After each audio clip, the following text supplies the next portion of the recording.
berdekatan dengan tahun 1284 Masehi. Kekuasaan Prabu Kertanegara mencapai puncaknya ketika pasukannya yang terkenal gagah berani itu mampu menaklukkan kerajaan Guru, Bakulapura, Pahang, kerajaan Sunda, dan Madura.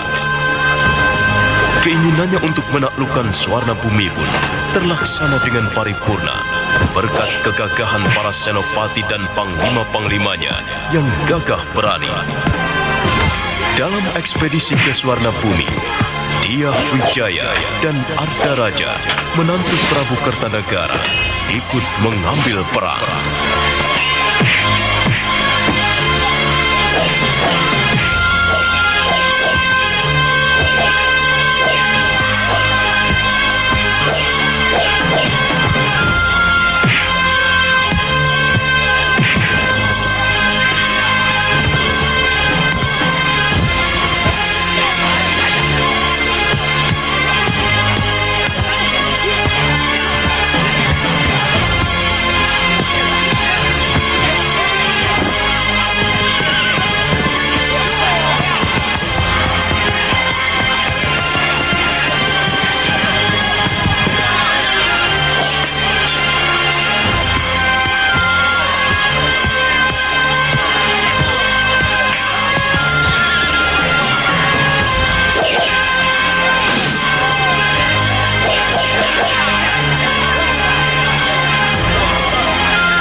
Sebagai tanda kemenangan Singosari atas Swarna Bumi, didirikanlah patung Amogapasa dengan prasasti peringatan atas nama Prabu Kertanegara.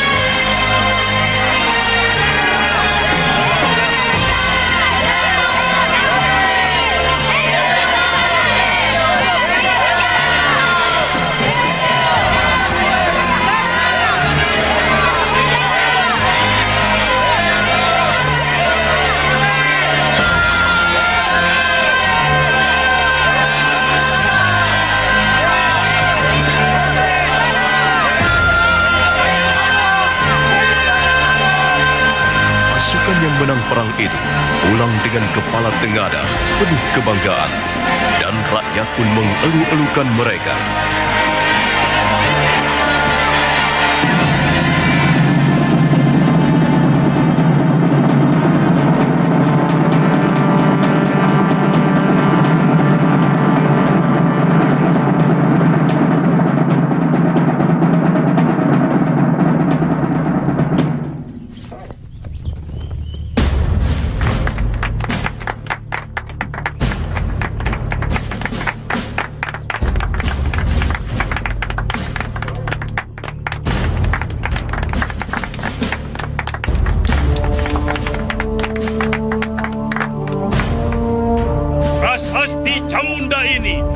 Sebagai tanda terima kasihku kepada prajurit-prajuritku yang dengan gilang gemilang meramah mancanegari dengan kapal-kapal samudranya yang perkasa.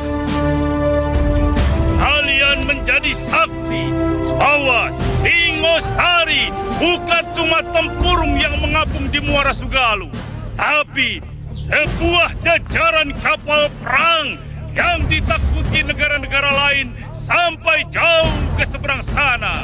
Negeri Pahang, Bakulapura, Sunda, dan Madura semua bertekuk lutut di bawah duli Singasari. Arca Amogapasa yang berdiri anggun di tanah Swarna Bumi adalah bukti yang tidak bisa disangka lagi akan kekuasaanku. Semua itu karena jasa kesatria-kesatria dan prajurit-prajurit Singasari yang dengan gagah berani menerjang gelombang lautan, menghajar lawan yang tidak mau tunduk kepadaku.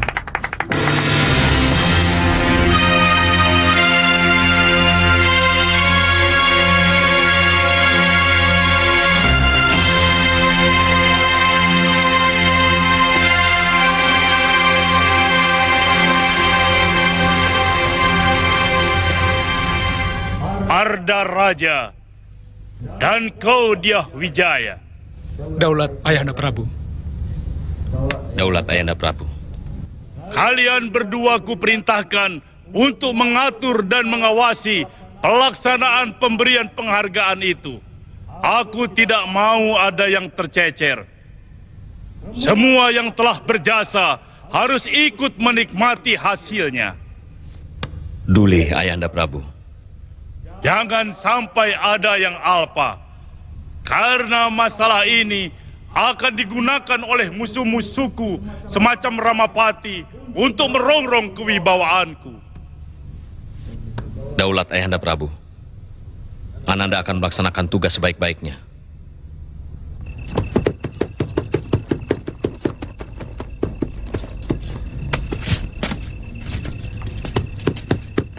Saya mau bertemu dengan Raden Pranaraja. Ada pesan dari Raden Dyah Wijaya. Tunggu sebentar.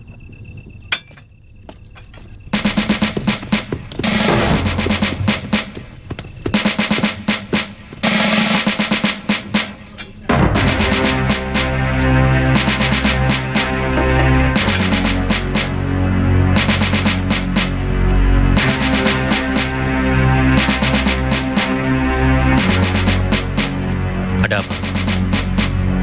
Raden ditunggu Gusti Dyah Wijaya di rumah. Malam ini juga, Raden. Ada apa? Hamba kurang tahu, Raden. Baik, saya segera datang. Hamba mohon diri.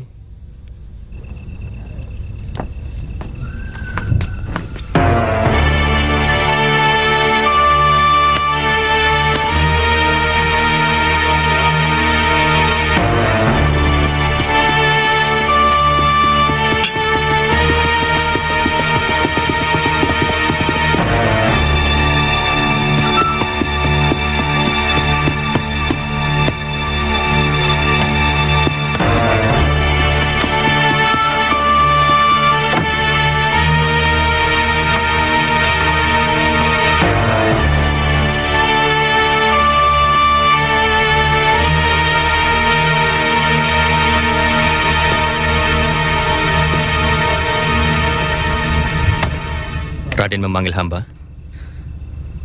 Begini, Paman Pranaraja. Gusti Prabu menginginkan siapapun yang berjasa pada kemegahan Singosari harus diberikan penghargaan. Ada satu orang yang terlupa untuk diundang, yang sebenarnya tidak kecil jasanya.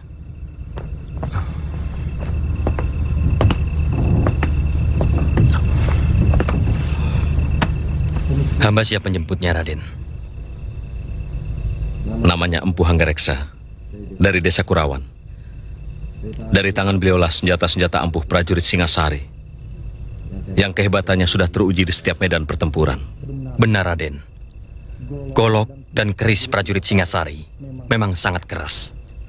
Bahkan mampu memapas senjata lawan sampai putus. Undang beliau pada bulan Badrapala ke keraton untuk menerima anugerah dari Sang Prabu bersama-sama perwira dan para senopati. Hamba siap berangkat, Raden. Kalau perlu, malam ini juga. Tidak usah. Besok pagi-pagi saja Paman berangkat. Bawa 2 orang untuk menemani Paman.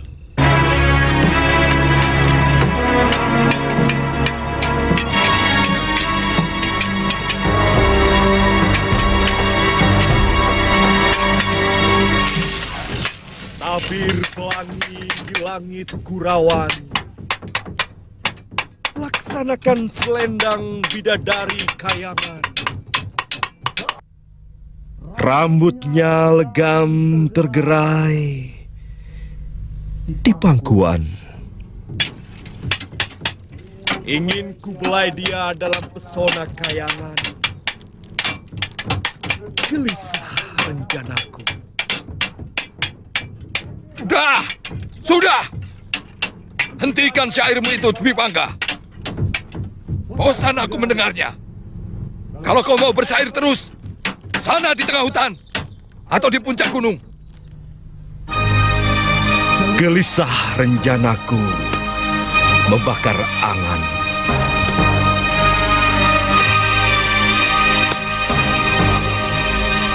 Dewi,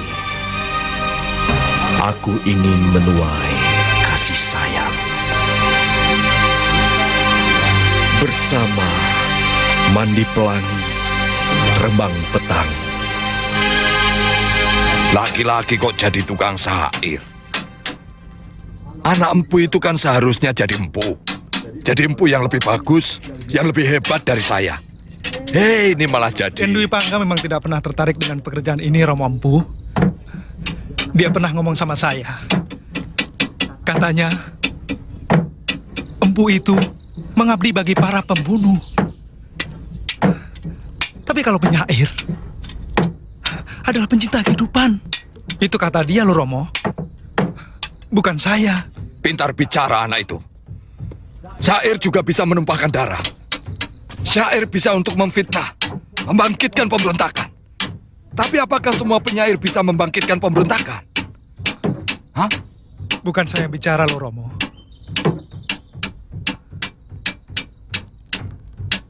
Dan Dwi Pangga. Semua itu tergantung orangnya dan orang yang menggunakannya. Ayah, saya mau pergi ke rumah teman. Ini lagi. Aku tidak pernah tahu apa maunya. Lontang-lantung.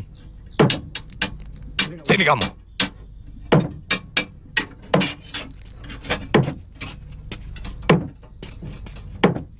Di sini tempatmu. Bara api dan besi akan menempa dirimu menjadi manusia tangguh. Paham? Bagus. Menjadi empu itu tidak hina. Bahkan para kesatria menaruh hormat. Ini adalah pekerjaan orang-orang mulia.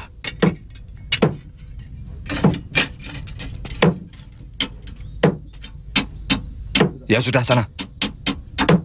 Baik, Ayah. Mereka tidak sadar bahwa kehormatan keluarga, kecukupan harta yang mereka nikmati dari bayi adalah karena keempuanku dalam membuat senjata. Yang paling kukagumi adalah sikap Sang Prabu. Beliau bersedia menundukkan wajah untuk mengucapkan rasa terima kasih kepada bawahannya. Belum pernah ada seorang raja pun yang mau melakukan hal itu. Pangkatmu juga dinaikkan, Jarawaha? Ya, saya sudah digolongkan ke dalam jajaran perwira tinggi. Saya jadi perwira muda, Raden. Hampir-hampir saya tidak bisa tidur mendengar berita itu. Itulah kearifan Sang Prabu. Dan berita gembira itu beliau tuliskan dalam prasasti Camunda. Kurawan ke arah yang mana, Gangadara? Yang ke kanan, Raden. Ayo, usahakan kita tidak kemalaman.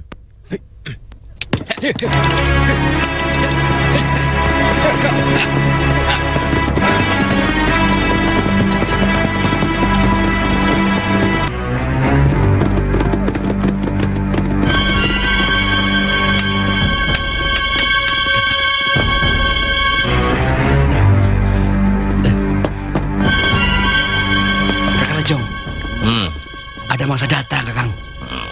Berapa orang? 3 orang, Kang. Enteng.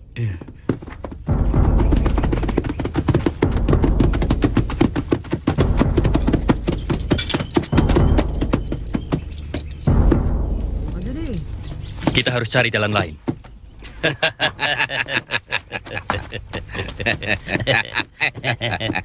Kamu yang merobohkan pohon ini? Jelas. Kenapa? Ini kan mengganggu orang yang mau lewat.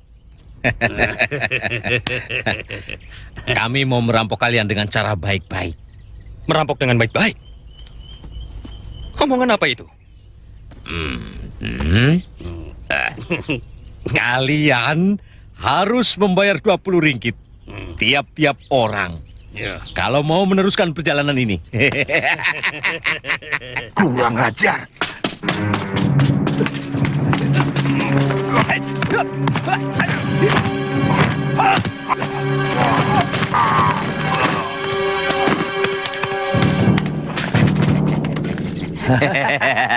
Kurang ajar. Biar aku yang bereskan.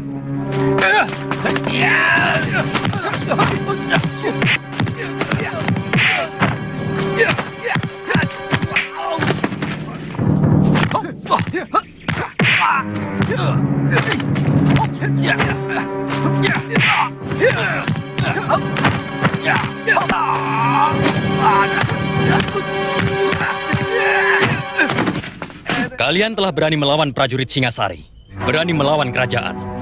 Itu kesalahan besar. Dan setiap kesalahan harus dihukum. Ampun Tuhan. Tadinya saya juga tidak mau mengganggu Tuhan.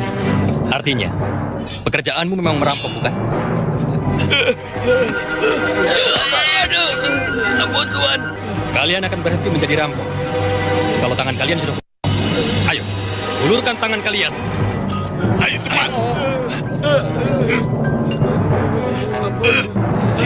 Ayo. Ayo cepat.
Kalian mau apakan mereka?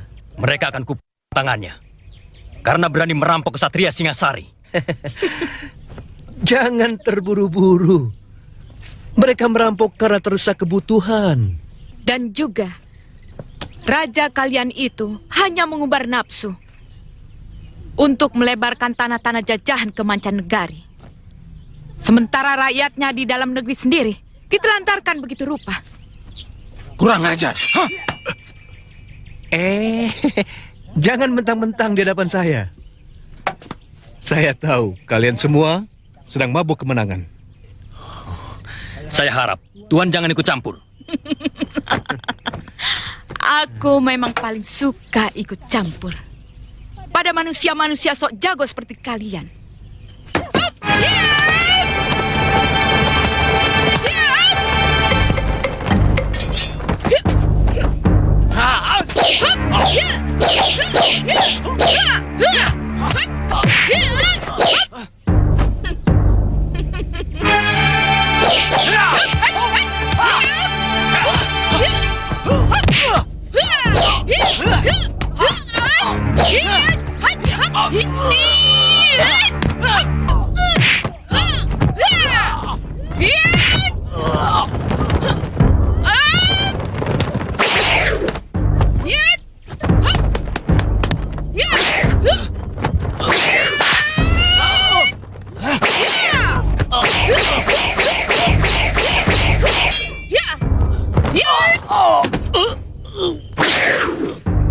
Gangadhara, Carawaha, kemari.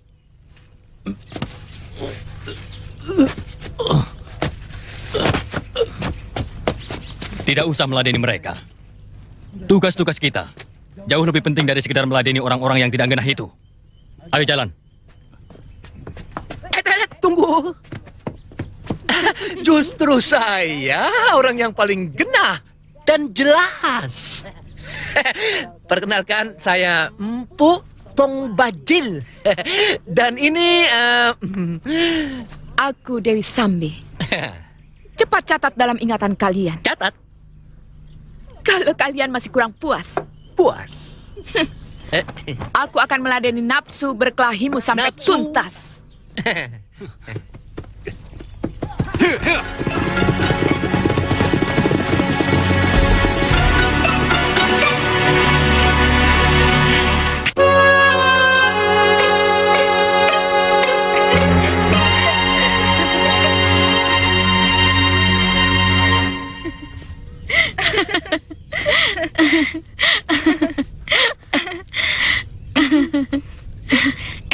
Pokoknya nanti kalau Kamandanu ada di candi, aku terus pulang ya. Jangan dulu ah, aku malu ngobrol sendirian sama Kakang Kamandanu. Masa aku harus nungguin orang pacaran? Tapi kamu harus menunggu aku di rumah Wak Kentrung ya. Kalau aku pulang sendirian, bisa-bisa diganjar sama bapak. Iya. Ayo.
Dia sedang menunggumu.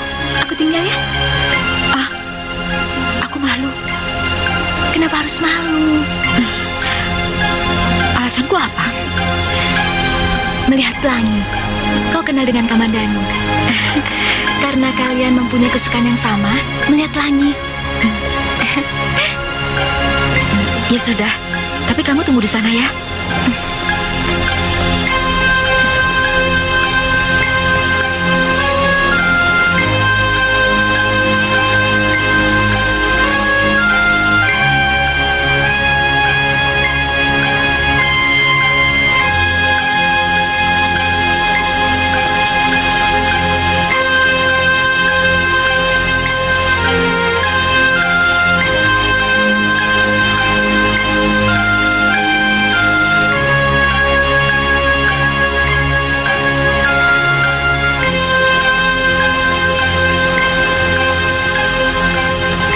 Mau lihat pelangi, paling indah tempatnya di sini.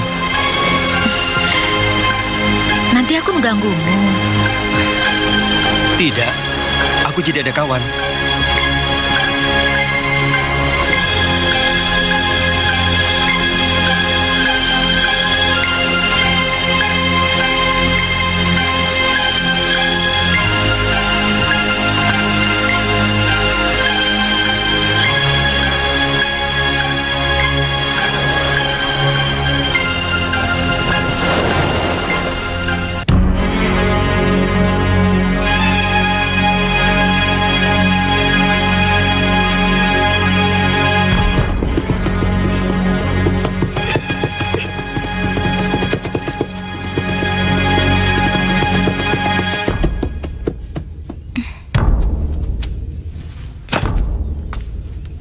Palastri, di mana Narirati? Aku tidak tahu. Aku juga sedang cari dia. Bohong. Tadi aku lihat kalian jalan berdua di dekat batas desa. Kalau sudah tahu, kenapa bertanya? Dia menemui Kamandanu bukan? Aku tidak tahu. Mereka berdua di candi kan? Ayo jawab. Laki-laki itu harus dihajar. Dia belum tahu siapa Dangdi.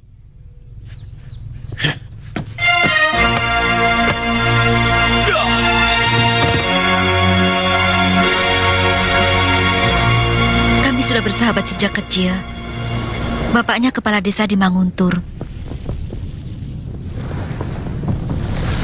Tapi sepertinya dia mencintaimu. Aku tidak pernah suka kelakuannya. Sok mengandalkan kekayaan orang tua. Dan merasa dirinya yang paling ganteng di seluruh Manguntur.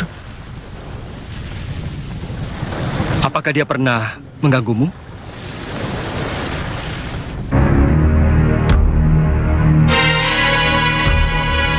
Sekali. Ayolah Rati, tidak ada siapa-siapa di sini. Kau pasti akan beristri. Jangan, kau Dangdi. Berani sekali lagi kau jambat. Aku akan berteriak dan semua orang-orang kampung akan kesini. Kita akan bersahabat, Dangdi. Sama seperti dengan Palastri, Suhita, dan yang lain-lain. Mestinya kau bangga, Nari Rati, bahwa pilihanku jatuh pada dirimu. Kau tahu berapa banyak gadis desa yang tergila-gila padaku? Ayo.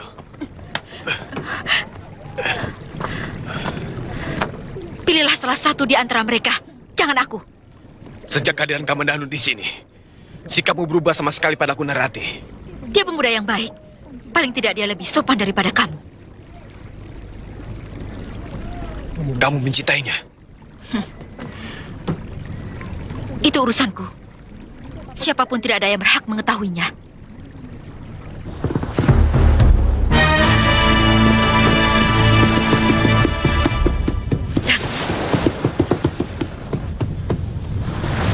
Tidak usah takut.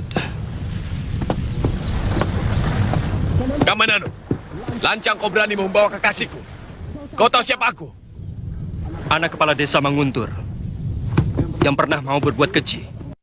Seorang gadis suci. Kurang ajar kamu. Turun. Kita selesaikan urusan ini secara laki-laki. Bagiku, Nari Rati adalah sebuah harga diri. Apa-apaan kamu, Dangdi? Aku tidak pernah ada urusan dengan kamu, kecuali persahabatan. Ayo Kamandanu, atau nyalimu lebih kecil dari tikus. Ayo. Tidak perlu. Kenapa? Kamu takut? Kakang, janganlah Deni Kakang. Dia licik. Sekali-sekali mulutnya yang berlebihan itu perlu diberi pelajaran.